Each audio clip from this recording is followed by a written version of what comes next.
sur la mystique. Donc, c'est-à-dire qu'elles vivaient leur religiosité, non pas uniquement dans la récitation, dans l'interprétation des textes, mais aussi dans une communication directe avec Dieu, hein. C'est l'une des définitions possibles de la mystique. Et Oui, ça oui. caractériserait leur foi, leur type de foi. Oui, mais je pense que d'une façon, alors là, générale, la mystique repose sur une expérience personnelle vivante, irréfutable, mais inexplicable et inargumentable.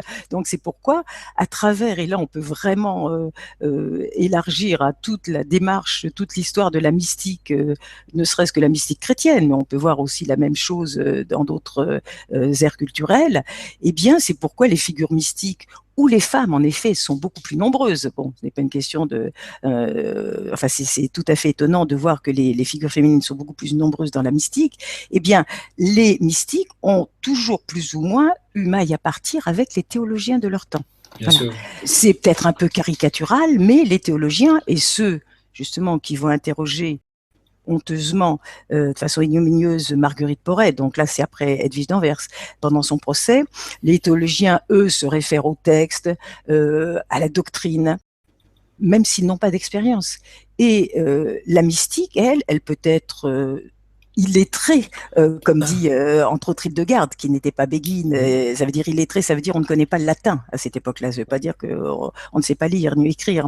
Mais les béguines, les mystiques, pardon, peuvent être très simples, sans grande culture, mais elles ont une expérience personnelle d'union à la divinité ou des visions. Et là, encore une fois, par rapport à un Oui, théoricien, par rapport à un théologien, elles n'ont pas d'argument. Voilà. tout à fait. Alors, ça pose une difficulté, mais que vous allez éclairer, parce qu'en général, de l'image que j'ai, c'est que les mystiques ne choisissent pas d'être mystiques, entre guillemets, ça leur tombe dessus.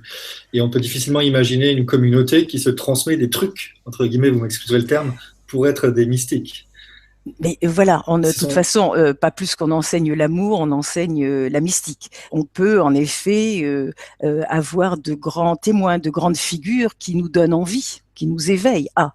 Et comme pour l'amour, une rencontre d'amour, on peut se préparer. Mais tout ce qui est de l'ordre de l'expérience, en effet, c'est à la fois une aspiration de l'être, une disposition de l'âme, et en même oui, temps, c'est le don de la grâce. Donc, tout en à fait. effet, c'est une élection, c'est une élection. Mais j'en profite quand même pour dire que la mystique, enfin l'état mystique, est tout de même la finalité d'une voie spirituelle.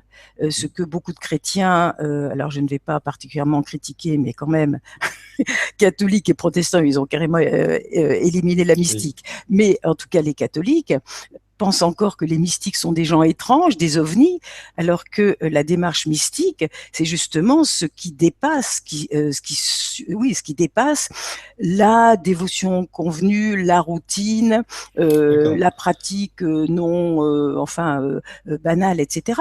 La mystique, c'est en effet, c'est au-delà.